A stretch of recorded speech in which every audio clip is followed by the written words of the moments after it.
As a child, I was always told by my siblings that I was kind of weird, and in a lot of ways that left me feeling like something was wrong with me. I've had to kind of cover myself and not let people really see who I am.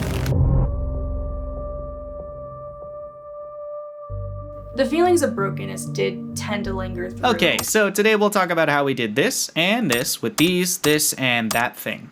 Welcome back to Next Level Nonprofit Video, where we save you time, cash, and sanity as you make videos that move people. In this video, we'll break down the equipment and techniques that Jake and I used to film Ariel's story video. Last week, we covered the pre-interview, and you can find that video right up here. Alright, that feels like just about enough preamble from me, so let's get into it. Bumper. So once you've got your notes all squared away and you've turned those into questions that will help candidly lead the talent through their story, the next step is to pick a location. Now we had this house available to us, and after a quick walkthrough, we decided we liked an upstairs room for the natural light, the sloping ceiling, and the nice leading lines. Our priorities when choosing a location come down to these. First and foremost, a location needs to fit the artistic vision and tone of our video. Happy stories need lots of light. Dramatic, tense stories need lots of control over the light, contrasts and things. But further than that, do we have a brand look that we need to emulate? For example, your organization may have fonts, colors, and textures that they use all the time. And a close second is talent comfort. These are real people, not actors, and they likely have no idea how what they see around them will translate to a screen. So telling them things like these leading lines are just perfect, that will just make them feel even more like a fish out of water. If your setting looks technically advanced, see what you can do about dressing cables, hiding screens, and so on so that they feel less overwhelmed. Have water on hand for them. If they have kids, know that and offer to find them childcare so they aren't distracted while filming. And lastly, does the gear fit? In our situation, the gear almost didn't fit. We had to leave a door open and film some of it from a hallway. So we've got a nice spot picked out. What gear do we need? I'll break down everything we used, yes, but I want you to know that you can tell any kind of story with any kind of gear. A smartphone is sufficient. However, I've found some of my more expensive toys make my job a little bit easier and help me execute on the vision I have in my head. Here's what I used. First up, this Blackmagic Pocket Cinema Camera 4K, perhaps the best budget buy for orgs looking to get into just video. I love this camera for its massive screen, the ability to record direct to SSD, and its frankly insane price point. I use a Metabone Speed Booster to adapt the lens mount for Nikon F lenses because this Nikon Z6 is my B-cam. The Z6 is a low-light monstrosity with a partially articulating screen that gets the job done for everything except filming yourself. It has fantastic battery life and terrific color rendering.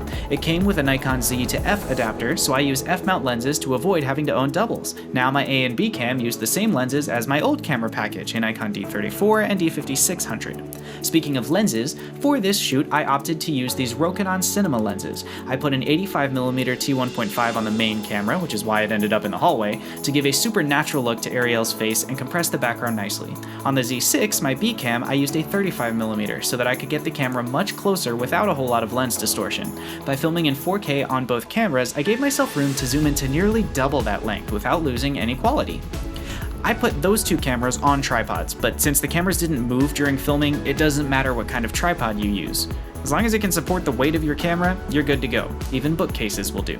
Now I asked Jake to explain lighting and sound, so I'm gonna shut up and let him do that. Here's Jake! Hi, I'm Jacob, and as far as lighting goes on this shoot, our key light was an ESDI softbox light, very cheap. I got 2 of them for $50 on Amazon. It's just a standard soft white light bulb with a cheap stand and a nice little softbox cover. It's not dimmable at all, you can just turn it off and on, but this kind of light functions really well as a solid key light, just for a standard white color. For your fill light, you're gonna want a little bit more control, and that's why we used Josh's adjustable, dimmable, fancy RGB LED light. But I'm sure he'll tell you a little bit more about that. And finally, this is the part where I tell you more about that. This little guy, the Aputure MC, is a $90 LED light that's magnetic on the back, so if you've got something magnety, it'll just stick right up there to that. It's dimmable, it's color programmable, and you can, manage it over Bluetooth from your phone if you so desire. And I love them. I make sure I have at least one with me on every shoot. Okay, anyway, back to Jake. Finally, for a backlight, we had a closed window in the background. It didn't let in very much light, but it added just a little bit of a soft silhouette to the back of Ariel's head. Next up is audio. For audio, we had a Zoom H6 handy recorder as our recording source with a standard XLR cable plugged into a Rode NTG2 shotgun microphone, which was just mounted on a cheap shock mount on a cheap mic stand. We had the microphone on the stand above the frame of the camera, tilted down, pointing at Ariel's kind of neck, top of chest area in order to get kind of a more bassy, full voice from her instead of a nasally kind of weird sound coming out. The Zoom H6 is a really, really nice audio recorder. In fact, it's a little bit overkill for what we needed for the story video. The H6 has 4 audio inputs. We only needed 1. We had 1 microphone. Zoom does offer cheaper models. The H6 is actually one of their most expensive and nicest one. I got it personally because it has more mic inputs and you can use it for podcasting. But you can get away with the H1, the H2, the H4, the H4n, any of that would work great for what you're doing with a story video. The Rode NTG2 is a professional level shotgun microphone. However, it is one of the cheaper ones. It's a perfectly good option for shotgun microphones. I really have no complaints with it. And I personally really like shotgun microphones because you don't have to go through the trouble of hiding a lapel or a lavalier somewhere on someone's body. I know Josh is a lavalier guy, but... And then as I feel attacked. That was rude.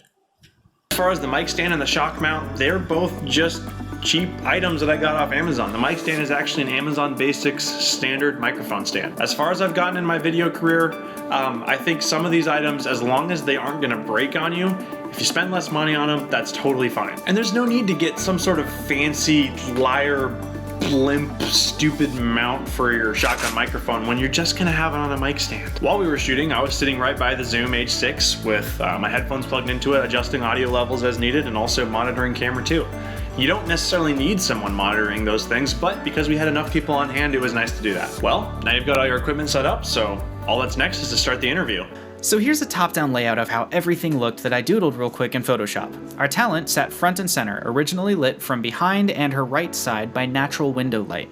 We got an overcast day, which means it was nice and even the whole time we filmed. I wanted a little more punch, so we used Jake's DIY key light on the same side as the sun, so that it would add brightness without looking fake by competing with the sun. Unfortunately, Jake's light wasn't dimmable, and we felt it added a little too much brightness, leaving Ariel looking overly contrasty and dramatic, which wasn't the tone we wanted for this video. To break that up, we used my Aperture MC, which filled in the shadows just the tiniest bit and was small enough to not compete with the sun as if it were another key light. We put the cameras here and here. The main camera had to be in a hallway to get far enough back for the 85mm lens I chose, and the Z6 we put on the side opposite our key lighting so that we got the depth that shadows create on our subject's face.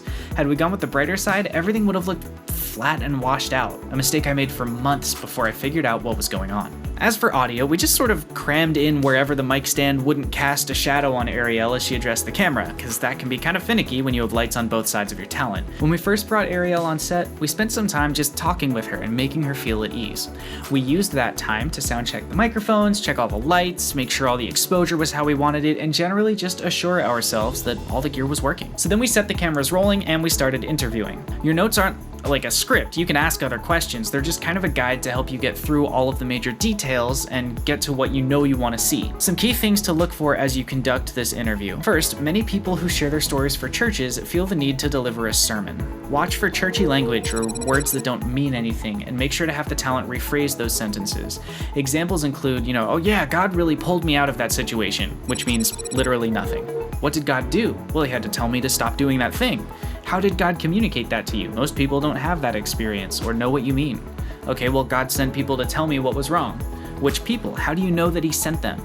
You'll need to really dig to get through this particular barrier because folks are so used to hearing sermons with sticky statements that they think they need to deliver their whole life story in fortune cookies and proverbs. Another common mistake that folks will make is they'll try to resolve their story every few minutes. I had an addiction, but God woke me up and now I don't.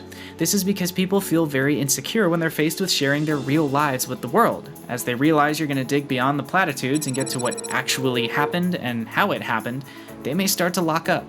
You need to handle this gently but firmly, and sometimes that means deferring the whole problem until the edit, where you just have to chop off a lot of what they said. They also might say things that just flat out contradict what they said in your pre-interview. Maybe in the pre-interview they mention the addiction cravings never going away, but on camera they try to represent themselves as 100% rehabilitated or temptation-free or whatever. Not only can nobody relate to a story that resolves cleanly, since that's just not how real life works, but you're also doing a disservice to them to let them tell their story in a way that's not authentic. They may become emotional during your interview, especially if they're reliving a traumatic event or a devastating loss in their life. Let this happen. Don't try to rush them or try to avoid the tears. Let them cry, give them time to breathe, offer them a drink or a tissue, and make sure that you remember that's a person in that chair, not a prop. You don't need to make someone cry to tell a story well. And if they are crying or laughing or whatever, give them a little bit to compose themselves before just pressing onward. Also, complete sentences. If I ask what you have for breakfast and you say eggs, then all your video says is eggs, and nobody will understand you. Make sure they put on their first grader hat and restate the question somehow. I had eggs for breakfast today. Listen for pronouns too. If someone says something like, he didn't mean it, it just happened. Out of context, you'll never know what that means. Lastly, pay attention to your ambient noise. We had enough people on hand that I just made Jake wear headphones the whole time and monitor the audio. But that's not always the case. And when you can't monitor the audio, you should always assume that that random sound you heard got picked up by the mic. So if there's a lawnmower, a loud truck, a plane flying overhead, a doorbell ringing, or really anything else, make sure you have the talent repeat that sentence so you can be sure it's not ruined. Yes, there are tools in post-production to deal with things like that, but you'll never get back to perfect, no matter how hard you work on it. Once you finish filming, it's time to edit the footage into a finished video. There are so many approaches to editing that we thought we'd show you 2 of them, so click this video below me to see how Jake edits, and then he'll send you to a video of how I edit. Got questions? Drop them in the comments below and I'll be glad to answer them. Thanks for watching, and just like last time, I'll see you next time.